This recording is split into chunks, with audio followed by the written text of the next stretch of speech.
Yo les voy a hablar sobre el sistema respiratorio. En la cuarta semana comienza el desarrollo del sistema respiratorio y comienza como un divertículo respiratorio pequeño que aparece en la pared ventral del intestino anterior como una protuberancia, cerca de la región cefálica y muy cerca de los arcos faringeos. Podemos ver en este corte cómo aquí está el endodermo que va a formar el tubo intestinal, que va a ser este tubo que podemos ver aquí. Entonces, este divertículo respiratorio, como es una protuberancia de eso, está formado por el mismo endodermo. Y alrededor, que no podemos ver aquí, va a estar el mesodermo alrededor de este tubo. Sin embargo, aquí sí lo podemos observar, como el mesodermo visceral va a estar rodeando el tubo. Pero se dice que el epitelio interno de la laringe, de la tráquea, de los bronquios y de los pulmones son de origen endodérmico, ya que el divertículo pues no es más que una protuberancia que se crea a partir de esta capa endodérmica del tubo intestinal. Sin embargo, los cartílagos, los músculos y los tejidos conectivos provienen del mesodermo esplácnico que va a rodear el intestino. Además, la aparición y el lugar de esta yema pulmonar depende del incremento del ácido retinoico que se produce en el mesodermo adyacente. Esto hace que se exprese el factor de transcripción TBX4 en el endodermo del tubo intestinal en esta zona, lo que promueve la formación de la yema y su crecimiento. Al inicio el divertículo respiratorio va a tener una comunicación abierta con el intestino. Sin embargo, a medida que crece caudalmente, van a aparecer dos crestas traqueoesofágicas, que son estas dos. Y al fusionarse estas crestas se va a formar el tabique traqueoesofágico que va a delimitar la tráquea del esófago. Esto va a causar dos divisiones en el intestino anterior. Una porción dorsal, que va a ser el esófago, y una porción ventral, que va a ser la tráquea y las dos yemas pulmonares. Este divertículo, una vez que se fusiona, va a mantener comunicación con la faringe mediante el orificio laringio, que va a ser este.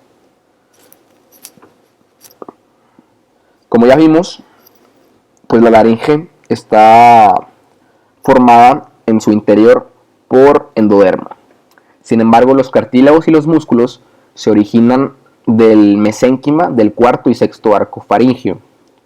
Aquí el mesénquima va a proliferar y va a dar lugar a los cartílagos tiroides, cricoides y aritenoides propios de la laringe.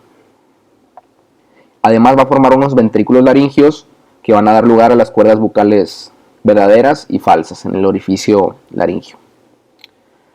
Sus músculos van a estar inervados por el décimo nervio craneal, que va a ser el nervio vago. Va a dar lugar a dos ramas, el nervio laringio superior, que va a llevar su rama al cuarto arco, y el nervio laringio recurrente, que inerva el sexto arco. En la quinta semana, la tráquea y las dos yemas pulmonares van a dar origen a los bronquios principales derecho e izquierdo. El bronquio derecho después va a dar origen a tres bronquios secundarios y el bronquio izquierdo va a dar lugar a dos bronquios secundarios.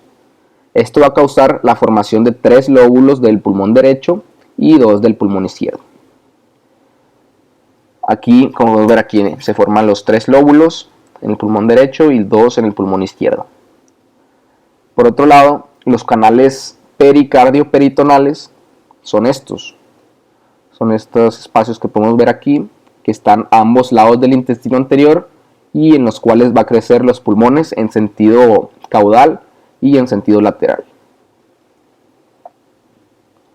Bueno, el mesodermo visceral, que ya vimos, que es el que recubre el exterior de este divertículo, es el que va a formar la pleura visceral. Este mesodermo va a rodear el divertículo, va a rodear los pulmones aquí y va a formar la pleura visceral. Por otro lado, el mesodermo parietal, que recubre la cavidad corporal, va a formar la pleura parietal. Entonces, el espacio que hay entre estas dos membranas, que sería un espacio que va a estar aquí, va a formar la cavidad pleural. Después los bronquios secundarios van a dar origen a 10 bronquios terciarios en el pulmón derecho y 8 en el pulmón izquierdo, los cuales van a ser los segmentos broncopulmonares.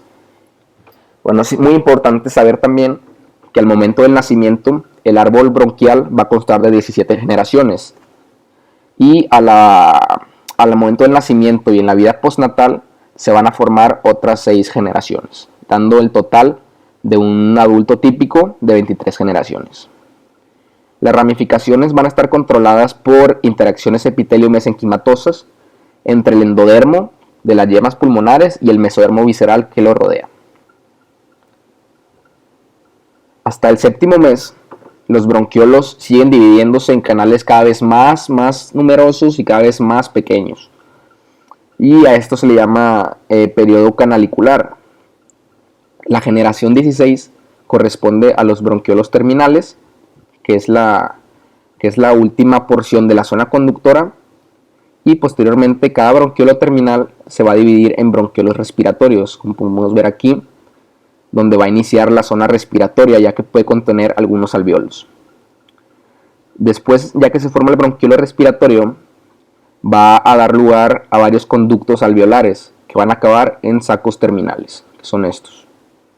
Y aquí es donde va a iniciar la zona respiratoria en los bronquios respiratorios.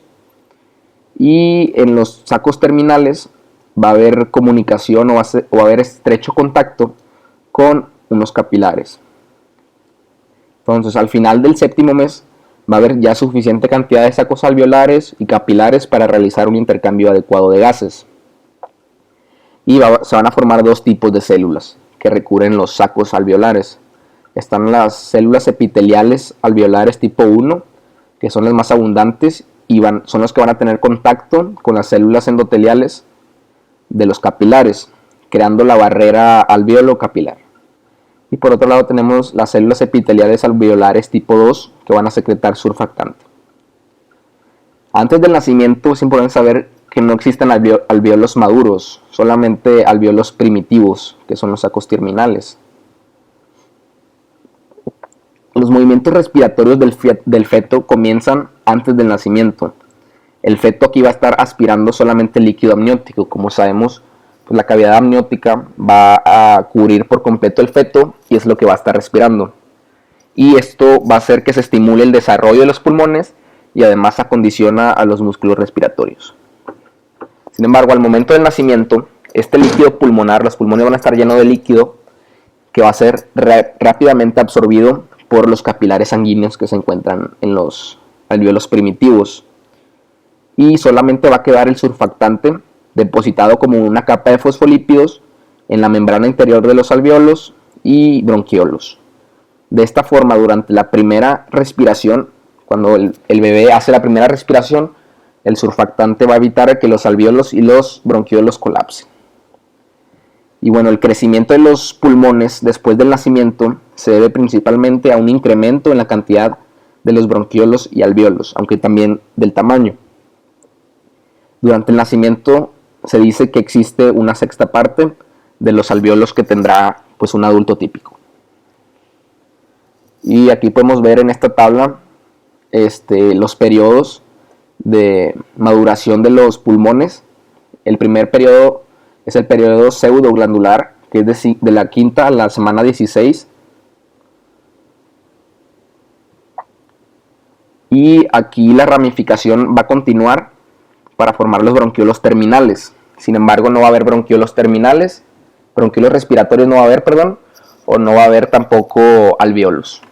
El siguiente periodo es el periodo canalicular, de la semana 16 a la semana 26, donde cada bronquiolo terminal ya se va a dividir ahora sí en bronquiolos respiratorios. Y estos bronquiolos respiratorios van a dar lugar a los conductos alveolares.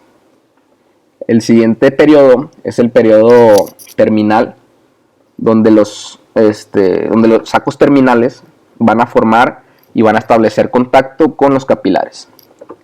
Y por último, el periodo alveolar se da a partir del nacimiento, desde los 8 meses hasta la niñez, donde los alvéolos van madurando y el contacto entre el epitelio de los alvéolos y el endotelio de los capilares va a ser mejor. Bueno, también es importante saber algunas anomalías que pueden ocurrir durante este proceso, principalmente en el proceso donde se forma el tabique traqueoesofágico. cuando no se divide por completo para separar el intestino y el esófago. Entonces esto puede provocar atresia esofágica y fístulas traqueoesofágicas. Hay algunas anomalías que van a contener fístulas y otras que no.